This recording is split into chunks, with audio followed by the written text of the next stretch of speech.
Well, this is another one of those days when I am probably going to spend most of my afternoon just tinkering on stuff. I mentioned in my last couple of videos that I have a ton of work that I need to get done on my tractors, and I'm going to start picking away at things one at a time. I just have a lot of small stuff, some bigger stuff like either engine swaps or transmission swaps that I need to get done. Most of the stuff for the summer's done, so I'm going to start picking away one at a time, getting stuff fixed up so I can get ready for the winter time. I don't have to worry about tractors that have been sitting for 2 or 3 or however many years that haven't run or haven't been put together. So let's see what I can get done today. I gotta go find my tripod because somehow I misplaced it somewhere in my garage, I think. I thought I brought it in the house last night, but I couldn't find it in my house. So I gotta find my tripod, then we'll get going.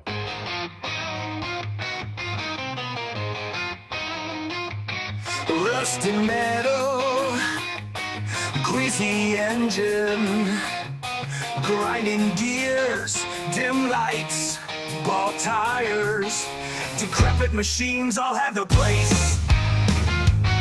Bring it all to Cranky Motorsports, will give it new life. So starting off with this 1968 Suburban 12. And another tip and trick if you want to figure out what year it is, if it's an orange tractor like this with this style grill on it, it says Suburban 10 or 12. If the footboards have these little dimples in them, it's a 1968. If they're orange footboards with black grip tape and no dimples, it's a 67. There's other more subtle ways. Usually the grill screen is bigger on a 68. Yeah, so you look at the side of the hood here, the expanded steel that's in there, the holes in this are bigger than what's in there. That's actually a 67 screen. This is a 68 hood. So a couple of different things, but this one I'm starting to work on. This tractor's been sitting for about 2 years now, maybe a year and a half. Actually, I think this was the first one, might have been the first one I bought in 2023. I bought it last year, I don't know. Anyway. Bought it off a buddy of mine. It had been sitting for a while. You can kind of see the condition of the engine here. It's got a lot of hours on it. Now this engine does run. It actually ran pretty good, so the carburetor and everything is still good on it. But it leaks a lot of oil. It's been leaking for many, many years. I think it even had plenty of power. I don't think it was weak, so I'm going to keep the engine, but you can kind of see in there, this thing sat in a field for about 3 or 4 years. And he did use it to mow his field, but it's pretty nasty inside. So this one is getting a repower with this 7-horse diesel that I have here. And the story behind this engine, this actually came, it was a generator that I had bought and used for a couple of years. It was getting, it was noisy. So if I wanted to use it at night, it was too noisy in the garage. I ended up trading the generator to a buddy of mine, or I sold it to a buddy of mine, and then I ended up trading the engine back. He took the generator apart and was going to use the engine, never did, so I ended up trading him for the engine. So I got it back. So that's a 7-horse diesel. Runs really good. For today, the purpose is get the motor out of this tractor, get it pressure washed and cleaned up as much as I can, and at least try to fit this engine in the chassis. I'm going to have to pull that battery tray out and stick an SS16 battery tray in, so I have the clutch under there. And the good thing about the diesels, when you do that with the SS16 battery trays, the diesel doesn't really care so much. It doesn't need a battery necessarily, although this one is an electric start. I might put a battery in it. But usually there's room on the front of the engines to put a fuel tank. So I have like a big oval fuel tank I'm going to try to mount on the front of the engine. Sometimes you can use the regular steel Sears tanks, but I only have one of those left and I need it for another machine. So I'm going to try to put a plastic gas tank on the front of this thing. If that doesn't work, I've even bought like a 1.5 quart windshield washer tank off of eBay for like $8 and made a bracket and mounted it on that. So that works out pretty well. So again, let's see what I can get started on this thing. I'm going to have to pull the engine out and it's grimy, so I'm going to get filthy, take the belt off and stuff like that, but let's see what we can get done. Old tractors, new trucks, dead cars, we love rust. Cranky Motorsports will fix them all. With duct tape and W40, fire wrench and welder wrench and screwdriver, we'll answer them. I got the motor off. That took a little bit of work. I fought with the clutch for goodness, I don't know, 10 minutes straight probably. Normally the clutch springs on these things come right off, but this one, for whatever reason, somebody put a clutch spring on here that's probably 3/4 of an inch shorter than I'm used to, and it just fought me and fought me. But now it's off, the engine's out, and there's a good 1/4 of an inch or more of just caked on grease from this thing having issues over the years of leaking oil, and there's a whole bunch of acorns and crap underneath the engine, underneath the dash. So I really need to clean this thing up. This tank has been patched with, I don't know, fiberglass tank patch or something like that, because it probably arced out on the battery, because the batteries in these, if they're not tied down, can walk around. So a few things I need to get cleaned up. Might push it down to the house and pressure wash it, and then bring it back up here and start fitting up the new battery tray and the motor and stuff. Well, I got this guy pressure washed really well, cleaned up, took the battery tray off and the adjuster for the starter generator. And I did something much smarter this time than previous. I took my SS16 battery tray and I actually made a template by punching holes in a piece of cardboard that are the correct distance apart for the battery tray. Then I marked out where the holes were and I hit them with a prick punch. So this time around, when I drill the holes for the battery tray, I'll be able to match up this hole and this hole, and then you kind of steer away from stuff like that. That's what happened last time I drilled this one out. So this time around, the holes are actually going to be in the right location. So let's get the camera set up and I'm going to drill those guys out. Let's get this guy drilled out. Now, this bit might be kind of too chewed up, but let's see what I can do with it. Have good bits.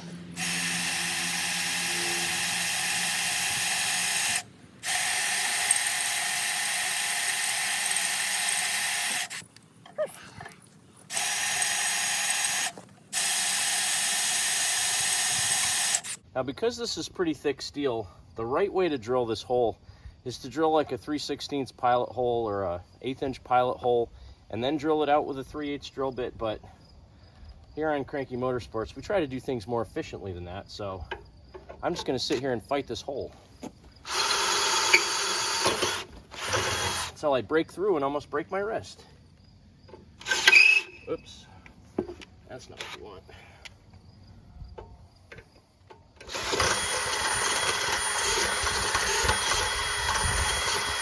There's my deburring tool. Still burrs on there. Perfect.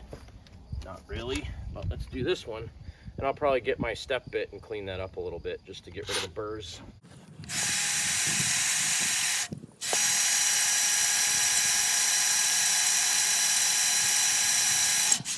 Now, you never really want to do what I'm doing, lean all of your weight on that hole so when your bit breaks through, it goes wham and you slam your head on the dash. But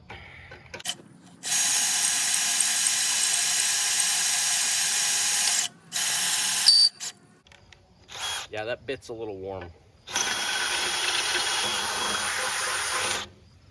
Nice. Now let me go get my step bit and I'll clean that up and then bolt the clutch on. Now, I'm going to give you another little tip as I assemble this thing. When I put the clutch plate on, these are about a 1 1/4 inch long 3/8 16 bolt. I use the longer ones on the front and I go in from the outside to the inside and put the nut on the inside of the lock washer. On the two back ones, I use about a 1 inch bolt and I stick it in from the inside going out and put a nut on the outside. The reason I do that, if I ever need to take this thing back off in the future, it's a lot easier to try to take the nut off the outside of that thing and then push this bolt into the middle, and it'll fall down underneath your dash to take this thing off. The other reason I do that on this side, you want to have the nut on the outside of this, so when you put your cover back on the side of the frame, there's enough room that you can leave that nut loose, slide the cover in behind the washer, and then snug that nut up. In my opinion, putting the two inside bolts in from the inside out and the two front bolts in from the outside in makes this a lot easier. So that's what I always do. And again, you can take my advice and do nothing with it, or you can follow it. I've done a lot of these tractors and that's just what I find easier to do. And on this particular one, I don't think I'm really going to need the choke cable, but for now I'm just leaving it on the dash because it's already there. So let's get one of these guys lined up here. I'll get the other one lined up in the original hole on the battery tray, not the wallered out one that I messed up the last time I installed this battery tray on something. It's actually on the hydro that I just got rid of. Get that guy lined up perfectly. Now the other thing I do while I'm in here, it's a lot easier to change the idler pulleys on both the clutch and down here on the frame when there's no motor in the tractor. So every time I have one of these apart, give that thing a good spin. If it sounds like that, it's bad. Change it while you got the thing apart. And I just buy like some generic, I don't know, $10 pulleys off of eBay and use those because they don't have to be expensive. They just have to be the right diameter, or the right-ish diameter. That's weird. The back one doesn't seem to want to line up correctly. There we go. All right, that one's in. Yep, I drilled this hole too high. I don't know how I did that, but can I get it lined up? Probably. Just the battery tray will be a little bit wonky, that's all. Close enough. Oh no, that's fine. That is perfectly fine. Perfectly fine. Nice. All right, let me get this guy locked down in place. Get my back nut started. And then I'll move on to the next thing. Stand by. Vintage garden, tractors, generators, or cars. If it has an engine, we can answer the call. So I bought these bigger idler pulleys. You can see it down there, that nice shiny one. They're about a ½ an inch bigger than the factory ones, and I've used them on a lot of tractors before. I thought it was going to be okay on this one, but the problem is because the diameter of the pulley is a little bit bigger, I have to put spacers between the belt guard finger and the actual idler pulley, which spaces it out and makes the alignment on the belts a little bit wonky. Now, the good thing about these tractors is because it uses a belt, you can have a little bit of misalignment on the belt and it'll still work, but it'll probably end up wearing that belt out a little bit quicker. So I gotta look at that a little bit longer. Maybe I'll just throw some oil on the old pulley and try to make that work for now. But what I do need to do is on the front of the frame, measure from the actual front of the frame to the motor so I can try to get it squared up, and then start drilling, or start at least marking the holes that I need to put on there to drill the motor to bolt it down. There's very little distance between the starter on this motor right in here and the clutch. So, I mean, there is, oops, maybe a quarter of an inch of clearance, not even a quarter of an inch, 3/16 of an inch of clearance between the clutch and that starter housing. So I gotta make sure that my clutch isn't gonna hit. That's really what's gonna determine how far side to side in the tractor I can put this motor. But this is going pretty well. I don't even think I'm gonna have to cut this ear off the frame. Normally I have to cut this guy off because the bigger diesels, they stick out a lot more. This one, because it's only a 7 horse, it actually fits in the frame pretty well.